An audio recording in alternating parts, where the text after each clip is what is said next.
gimana ya caranya berbagi makan buat orang lain lah gitu. Dan pertanyaan lagi-lagi kenapa makan gitu kan? Karena kita mikir nggak harus mewah tapi layak lah gitu buat orang seseorang tuh duduk. Kalau bahasa saya tuh makan yang kenyang, makan yang tenang, makan yang nyaman. Intinya kita berprinsip kalau dia datang berarti dia butuh. Gak usah nanti menganalisis kayaknya dia mampu deh, kayaknya dia udahlah.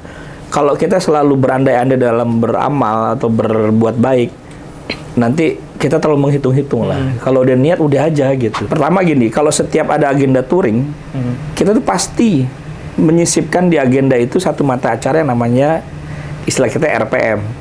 Reading penuh makna gitu kira-kira lah. Itu ada kayak tempat di mana waktu kita sebelum datang tuh udah mau rubuh itu majelis taklimnya gitu. Terus ya mereka belajar baca Quran gitu ya. Cuma satu gitu kan. Jadi terus kita datang patungan terus kita benerin tuh bangunannya. Sekarang ada 2 unit, udah mau 3 unit sekarang gitu. Kita ajak anak yatim naik motor kita gitu. Kayak waktu di Padang kemarin kita parkir tuh. Habis dikasih, ini kok pada nggak bubar ya gitu. Malah ngerubungin. Nyobain doang kita naikin gitu kan. Cuma naik doang, duduk doang gitu kan seneng gitu. Jadi almarhum ibu saya tuh dulu tuh sering banget berbagi. Bahkan sedang keadaan susah aja dia yang namanya tetangga mau makan tuh disuruh makan di rumah gitu.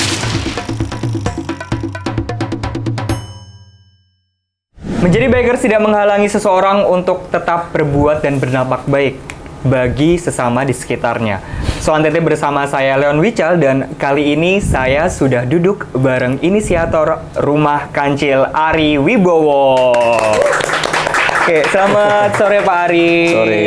Terima kasih nih sudah mau datang ke Cafe Sosial Pejuang dan berkunjung ke podcast Soan Tete. Oke, thank you. Pak Ari, tadi di awal sudah saya mention bahwa Pak Ari ini adalah inisiator atau founder dari Rumah Kancil. Nah, Rumah Kancil sendiri itu apa sih Pak Ari? Iya, ini menarik nih ya. Saya bercerita tentang Rumah Kancil. Sebelumnya gini dulu, saya ingin cerita kenapa sih namanya Rumah Kancil gitu ya. Jadi Rumah Kancil itu muncul dari sebuah inisiatif gagasan kepedulian, terutama saya dan istri dan keluarga lah kira-kira ya. Jadi sebenarnya keinginan untuk berbagi itu pada sesama, terutama untuk urusan makan ya gitu. Itu udah lama banget gitu.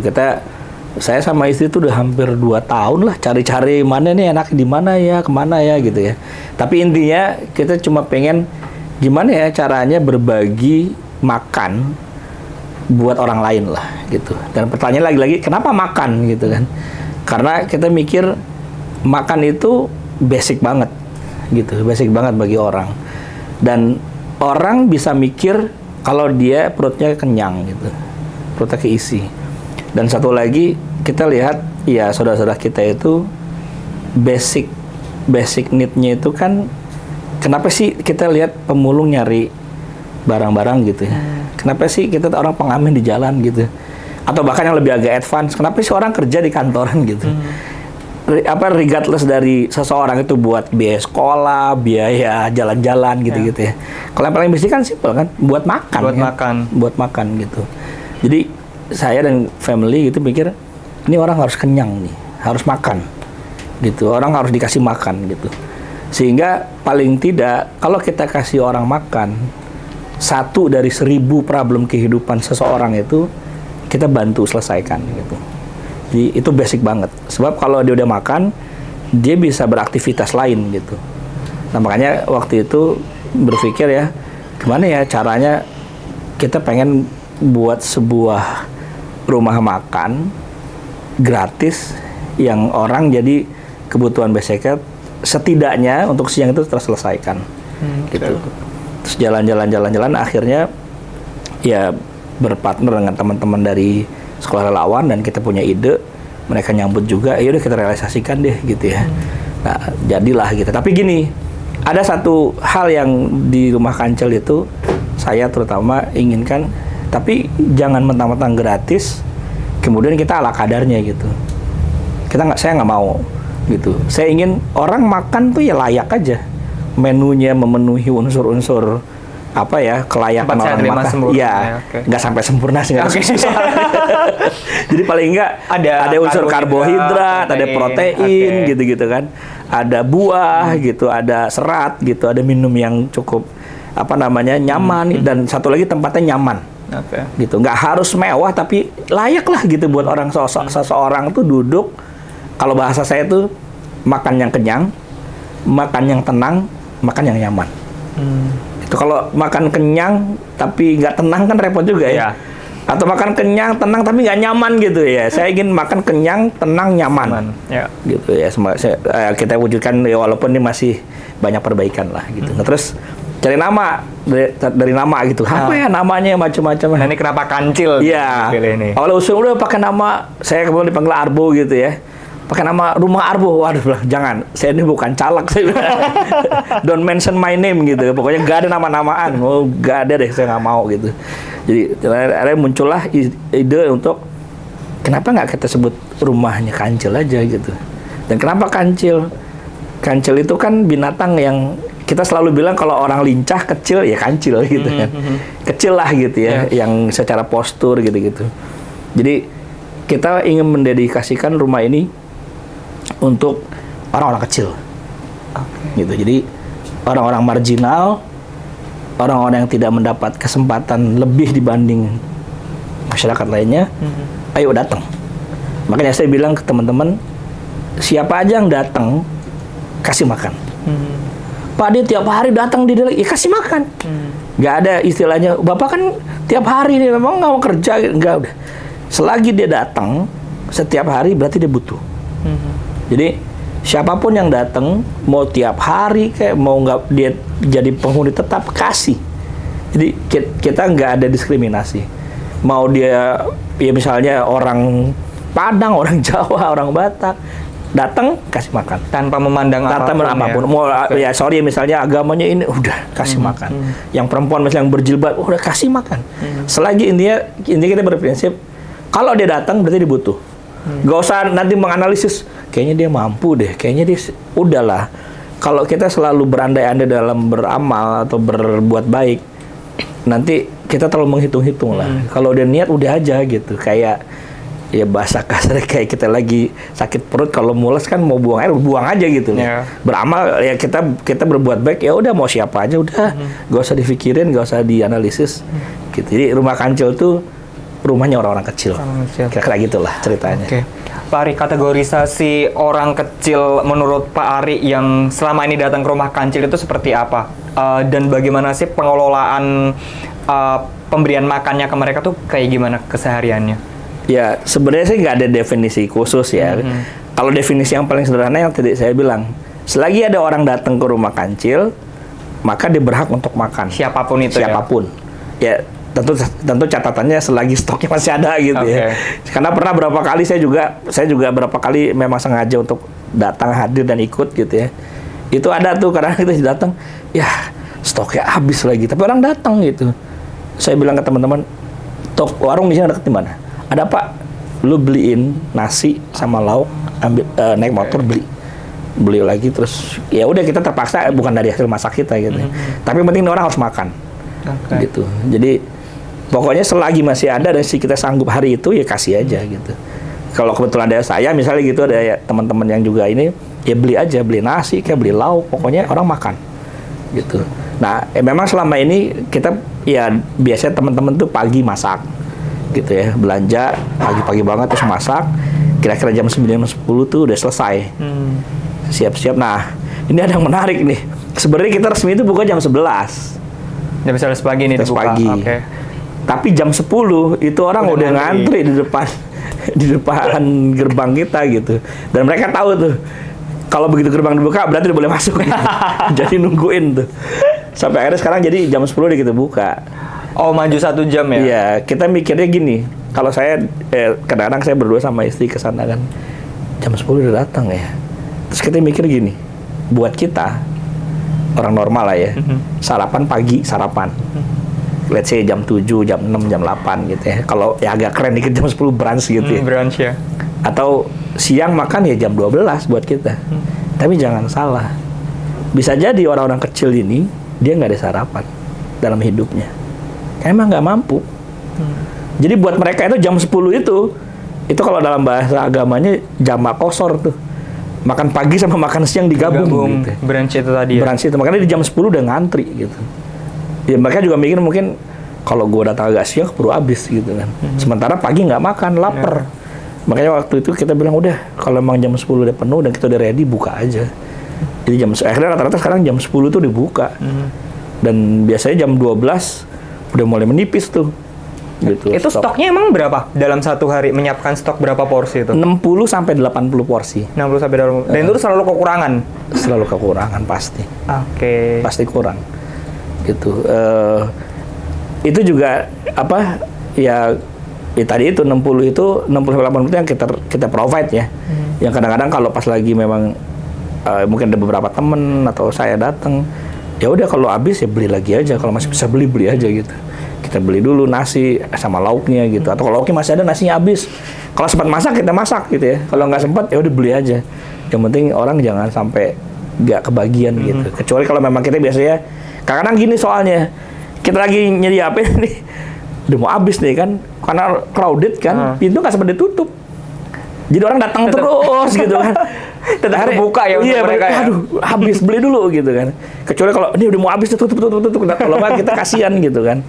Jadi kita tutup gitu. Cuma memang ya begitu ya. Dan mostly yang datang ke kita tuh kalau saya perhatikan ya rata-rata yang paling banyak tuh ojek online.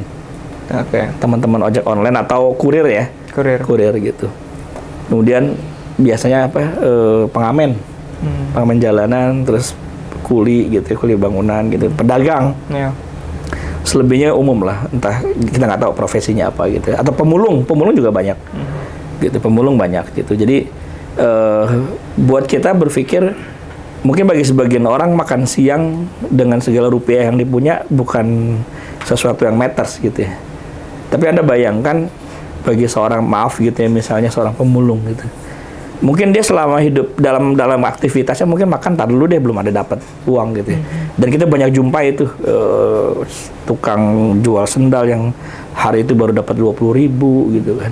Jangan buat makan, dia nyetor aja hampir belum cukup gitu. Jadi dengan adanya rumah makan seperti ini yang gratis itu benar-benar sangat powerful membantu mereka sih. Pak Ri, berarti rumah kancil ini didirikan sejak kapan tuh? Kita juga baru nih. Ini ada yang menarik juga. Jadi kita dari bulan pertengahan Mei itu mulai intens tuh cari tempat gitu. Dapat beberapa tempat yang saya, ini jauh banget. Saya kalau mau kontrol atau saya mau kunjung jauh, yang dekat-dekat aja deh gitu kan. Sampai akhirnya dapat yang sekarang nih di daerah Kukusan. Ini deket nih, lumayan nih di rumah saya, walaupun rumah saya di Jakarta Timur ya. Ya udah di situ aja deh gitu kan. Oke, kita siap-siap terus itu kan pertengahan Mei ya. Menjelang akhir Mei ketemu terus saya bilang udah di situ aja deh. Saya oke kok gitu. Kita oke semua gitu. Ya udah.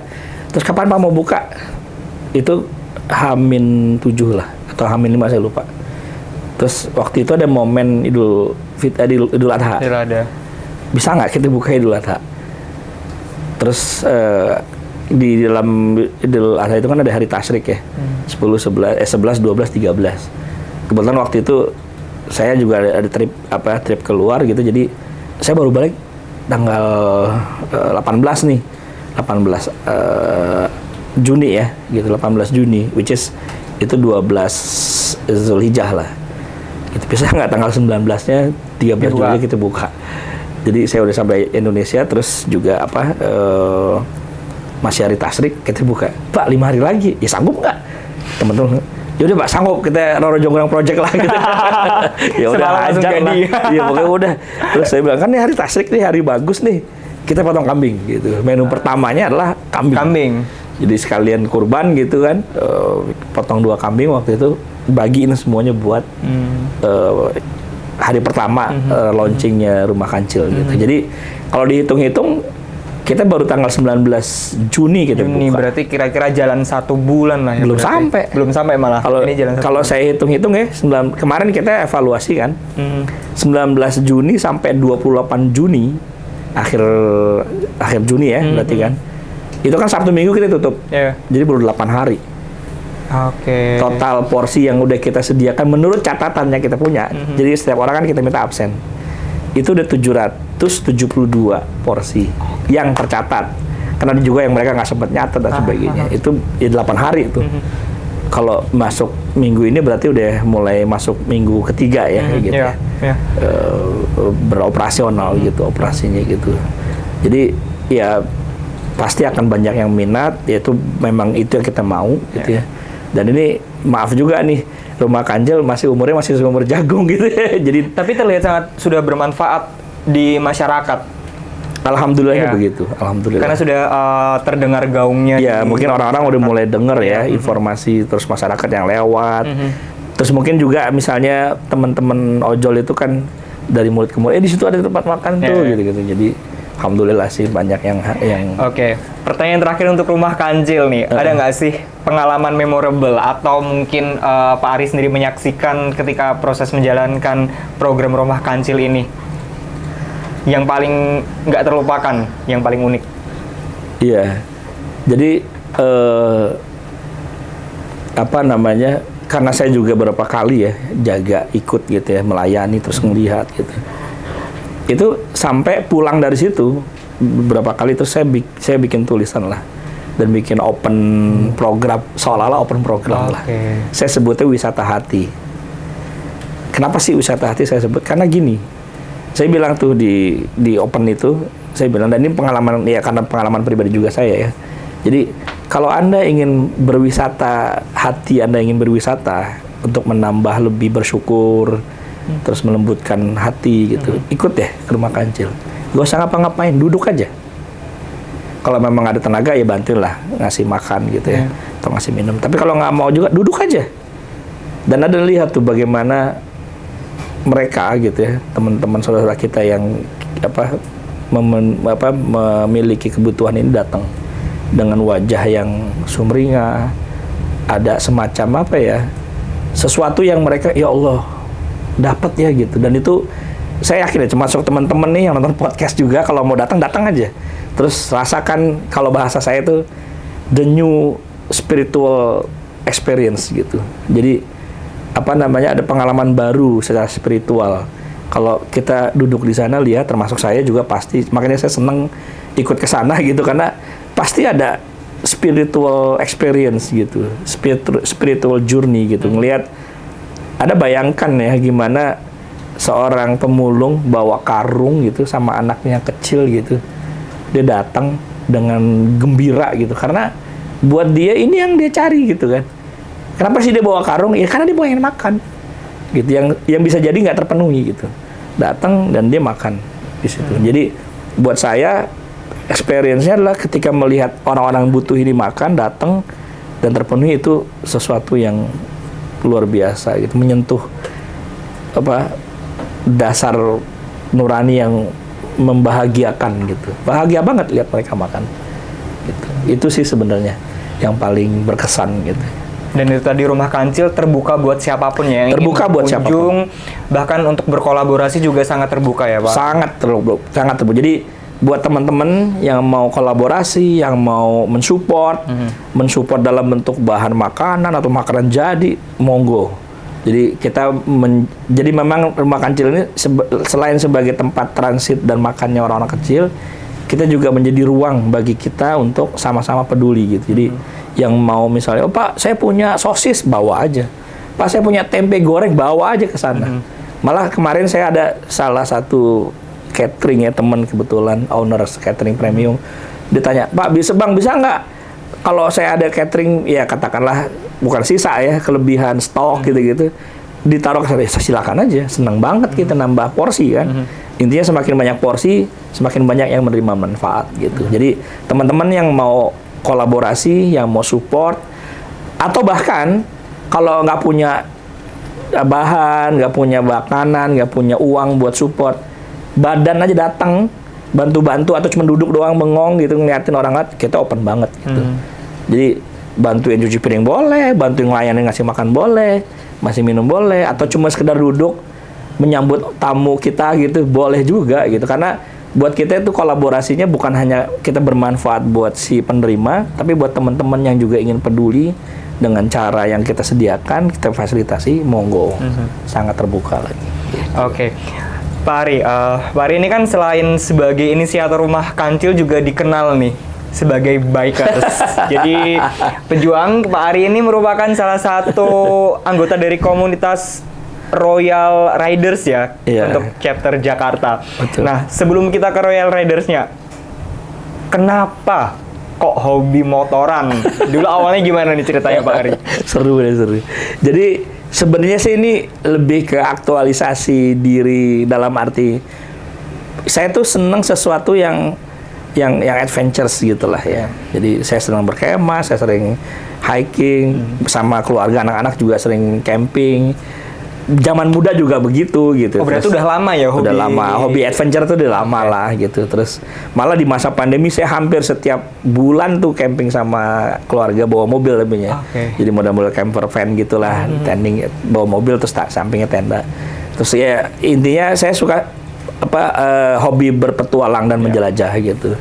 Nah kemudian waktu itu ya karena ini kayaknya sambil motoran enak juga nih gitu ya. Jadi ada sesuatu pengalaman hidup yang petualangan hidup yang cukup menarik karena lebih interaksi dengan dunia luar ya, alam, masyarakat dan lingkungan tuh jauh touch-nya tuh lebih kena gitu. Kalau di mobil kan kita ketutup gitu. Kalau motor kan wah kena debu, kena angin tuh ini banget gitu. Jadi akhirnya ya itu waktu itu wah kayak pengen motoran nih gitu kan. Jadi ya terus kebetulan saya punya kendaraan Royal Enfield dan ada komunitasnya.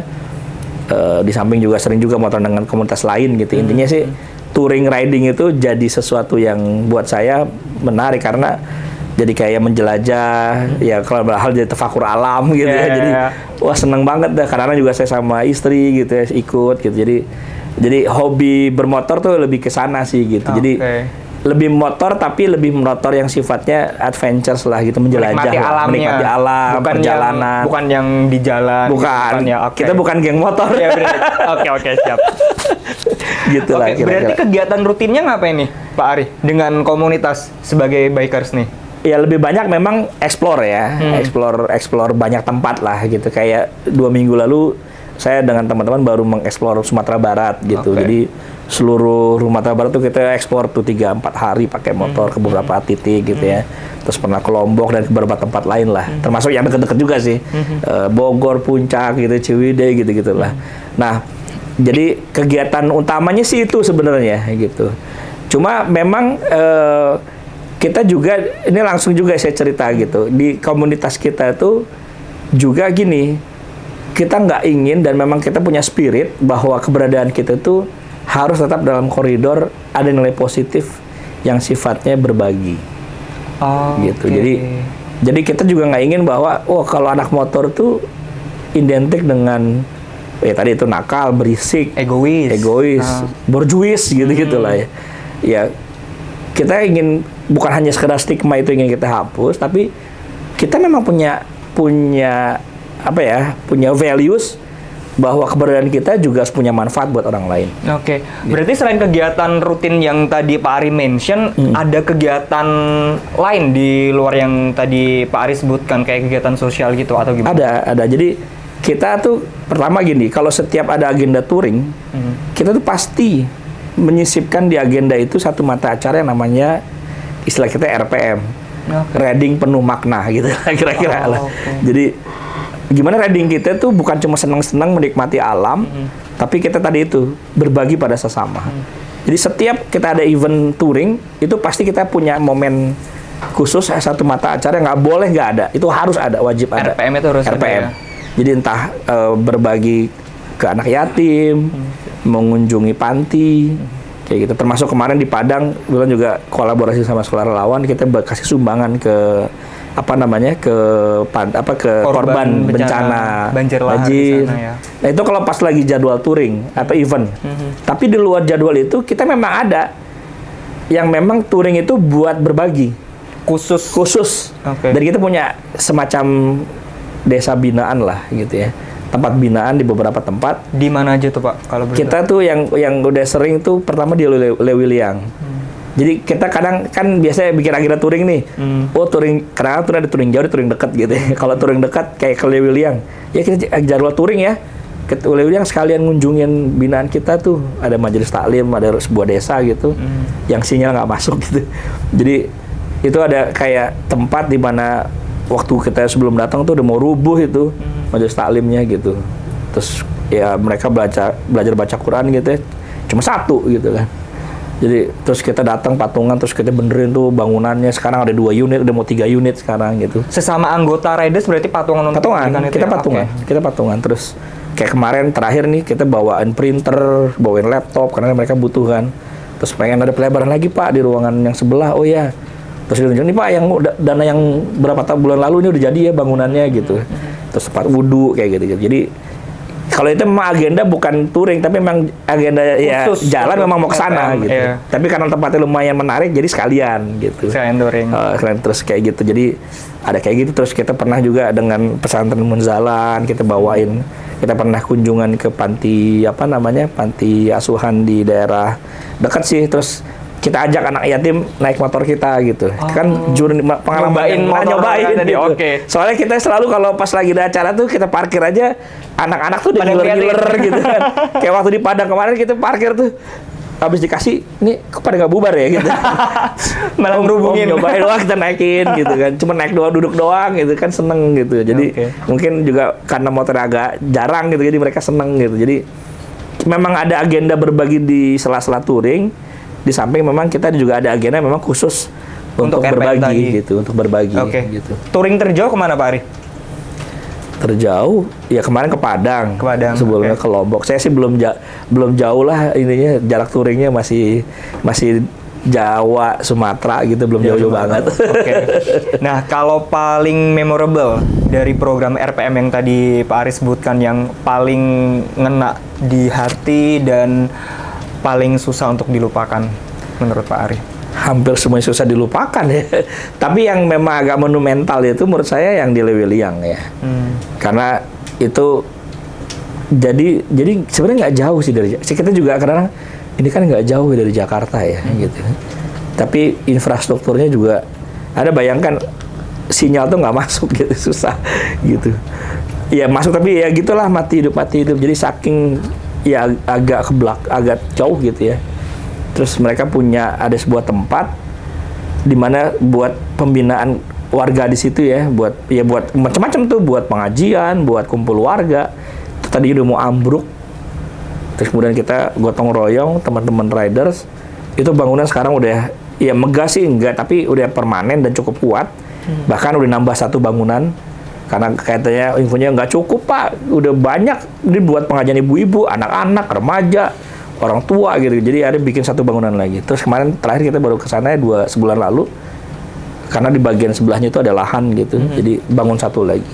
Dan salah satu ya bukan testimoni lah, cerita pengurus itu sampai bilang dulu teman-teman Royal Enfield belum datang. Kita kalau ngaji itu 1 Quran ganti-gantian. Gitu. Bayangin ini ke Jakarta nih gitu. Tapi alhamdulillah sejak teman-teman Royal Riders datang, kita udah nggak perlu gantian lagi karena disupport ya buku-buku bacaan, terus Al-Quran buat ngaji, terus ada sound system gitu-gitu, terus macam-macam lah, tempat wudhu dibenerin kayak gitu. Jadi dan mereka jadi akhirnya bersyukur karena dengan begitu itu jadi fungsional dan warga bisa menikmati gitu loh. Bahkan kepala adat ya, kalau itu saya lupa namanya apa gitu, kasepuhan gitu, bukan RTR, bukan nih, kayak orang yang dituakan khusus lah. untuk dusun ini. Iya, dusun itu dia datang kan, dia seneng banget gitu, sampai kita ngobrol apalagi Pak yang bisa sampai dia gini, kita waktu nawarin kita bisa berubah nggak, bukan yang bangga nggak jadi sesuatu yang produktif, misalnya ternak kambing gitu. Sampai dia bilang oke, boleh Pak, saya tuh tanah banyak gitu, tapi asal ini lah, kita kalau mau ternak banyak, saya mau kok sediain tanah gitu. Jadi ya kita senang juga, mereka semangat gitu kan, dan mereka sampai juga mau berkorban gitu, sampai pakai tanah saya aja buat kalau mau peternak gitu kan, ini buat kandang dan sebagainya. Jadi ya kita merasa keberadaan kita itu bener-bener memberi manfaat bagi yang lain gitu. Itu sih yang buat ya pemaknaan hidup tuh jadi cukup oke gitu. Oke, berarti dari awal Pak Ari gabung ke Royal Raiders dari tahun berapa tuh Pak? Belum lama sih, 2022 ya. 2022 berarti kurang lebih 2 tahun. 2 tahun Nah, ya. harapan Pak Ari sendiri ke depannya sebagai seorang pribadi Ari Wibowo dan sebagai seorang anggota dari Royal Raiders ke depannya pengen seperti apa sih harapan dan planning ke depan Pak? Ya, sebenarnya harapan terbesar itu kan kata kalau dalam agama itu kan sebaik-baik orang tuh yang memberi manfaat ya. Jadi dimanapun, kapanpun, dalam posisi apapun, kita harus punya nilai lebih dan kebergunaan bagi orang lain gitu. Apa aja gitu, termasuk saya misalnya secara pribadi, ya hari ini saya bisa alhamdulillah gitu diberi jalan untuk bikin rumah kancil gitu ya. Mungkin next ada apa lagi yang kira-kira keberadaan saya dan seluruh resource yang saya miliki itu manfaat buat orang lain gitu. Jadi ya harapannya dimanapun kita berada dan tempat kita berada juga punya punya ambience yang kuat untuk berbagi kepada orang lain gitu. Karena dengan berbagi itu pertama banyak yang menerima manfaat gitu ya. Yang kedua ya kita memiliki makna hidup yang lebih dalam gitu. Dan yang ketiga tentunya ya dalam kondisi yang hari ini masyarakat kita yang serba berbeda, kekurangan dan sebagainya, kita bisa ngangkat atau membantu menyelesaikan satu dari sekian banyak problem mereka tuh udah bagus banget sih. Itu sih sebenarnya Mas. Oke, Pak Ari, kita sekarang sudah di penghujung podcast Soan Tete. Sebelum kita ke closing statement, Leon tuh pengen tahu dan penasaran nih, latar belakang Pak Ari tuh seperti apa sih? Kenapa bisa seinspiratif ini? Baik secara personal dan bahkan ngajakin teman-temannya buat berbagi kebaikan ke masyarakat yang membutuhkan. Ada nggak sih mungkin kisah hidup Pak Ari yang menginspirasi dan bisa dijadikan contoh dan teladan bagi pejuang di luar sana? Ini agak susah pertanyaannya nih. Ya kalau latar belakang sih biasa aja ya. Saya lahir dan besar ya di keluarga biasa-biasa aja juga gitu, dan mengenyam pendidikan, terus bermasyarakat, berorganisasi. Memang saya dari kecil senang berorganisasi sampai masa kuliah dan seterusnya gitu, sehingga banyak berinteraksi dengan berbagai jenis orang gitu ya. Dan kemudian ya saya kemudian mengambil jalur profesional sebagai pekerja, dan saya cuma berpikir gimana ya caranya dimanapun, tadi seperti bila saya bilang, kita ada dimanapun dalam kondisi apapun kita harus punya manfaat buat orang. Di samping ya mungkin juga nilai-nilai yang dulu ditanamkan oleh orang tua saya gitu ya. Jadi almarhum ibu saya tuh dulu tuh sering banget berbagi. Bahkan sedang keadaan susah aja dia yang namanya tetangga mau makan tuh disuruh makan di rumah gitu. Jadi mungkin itu juga kali yang menginspirasi saya. Ini ibu saya ini luar biasa gitu. Ya karena ibu lebih banyak di rumah ya gitu ya. Jadi kadang tetangga datang ke rumah. Ibu saya juga tahu nih anak ya tetangga yang susah lah gitu ya. Walaupun kita juga bukan orang yang berlebih gitu, kita juga orang nggak, ya orang susah juga gitu. Tapi gimana tuh orang tua saya dulu dengan tetangga tuh ya bisa disebut tangannya sangat ringan lah, ngebantu, ngasih makan. Bahkan kadang-kadang anak kecil itu ya dikasih apalah makanan atau mainan gitu. Intinya bahkan gini, saya tuh dulu diajarin gitu dari kecil tuh kalau mainan udah nggak dipakai, udah nggak suka, kasih ke A ke B ya, jangan kasihan, jangan dibuang atau jangan dibiarin.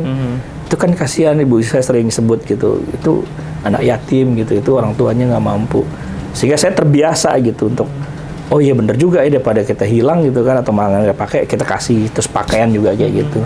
Itu sejak saya kecil gitu, dan itu kayaknya juga memberi bekas buat saya gitu sampai saya besar. Ditambah mungkin ya saya bukan berasal juga dari keluarga yang cukup berada gitu, jadi juga tahu gimana cerita dan jalan hidupnya orang-orang susah tuh saya ngerasain juga gitu ya. Bahkan saya sendiri secara pribadi juga ya melewati fase-fase hidup yang nggak mudah gitu ya dengan keluarga, jadi tahu persis gitu rasanya gimana sih jadi orang susah gitu, gimana sih misalnya anak tuh nggak bisa bayar sekolah gitu. Saya juga pernah ngerasain itu gitu.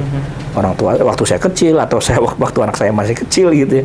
Gimana sih kita uang pas-pasan tapi butuh makan gitu. Jadi ya apa namanya, pengalaman hidup itu juga yang membentuk saya, jadi kita benar-benar harus bermanfaat sih gitu. Dan saran saya juga jangan pernah memberi nunggu kita berlebih.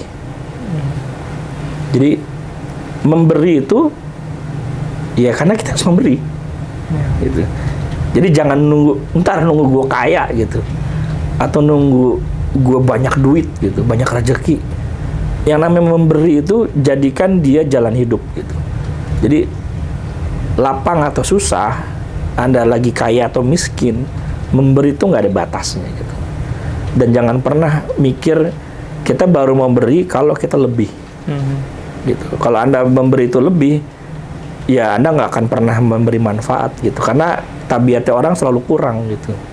Jadi betapapun keberadaan kita, beri aja, kita biasain aja. Berapapun, apapun yang kita, nggak bisa beri uang, beri tenaga.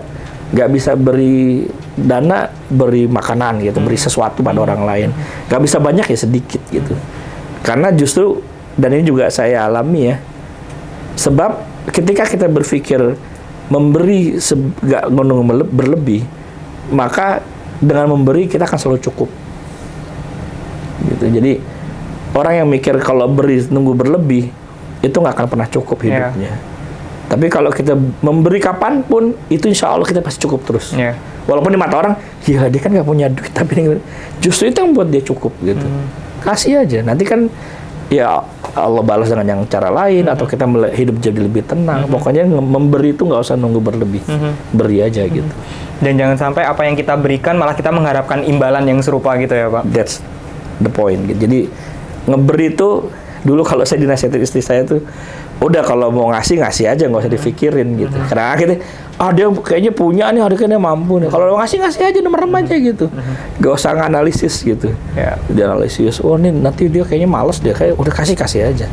Urusan apa namanya yang menerima atau gimana itu urusan lain lah. Yang penting kita memberi. Apalagi sampai kita memberi minta dihargai gitu. Atau minta ucapan terima kasih lah, timbal balik lah. Ya. Jadi yang namanya memberi itu, pertama jangan pernah nunggu berlebih. Kedua, yang namanya memberi jangan transaksional gitu. Gak boleh transaksional, nanti gue kasih, ntar gue dapat nggak ya? Atau gue nanti dikasih lagi sama Tuhan, kasih aja. Urusan dikasih sama Tuhan, udah tuh urusan lain lah. Bukan wewenang kita, dan kita jadi transaksional banget gitu. Kayak jual beli itu kasih aja gitu. Mengenai ada kemungkinan kita dikasih karena kebaikan kita, itu bonus aja gitu. Itu sih. Oke, mantap. Luar biasa.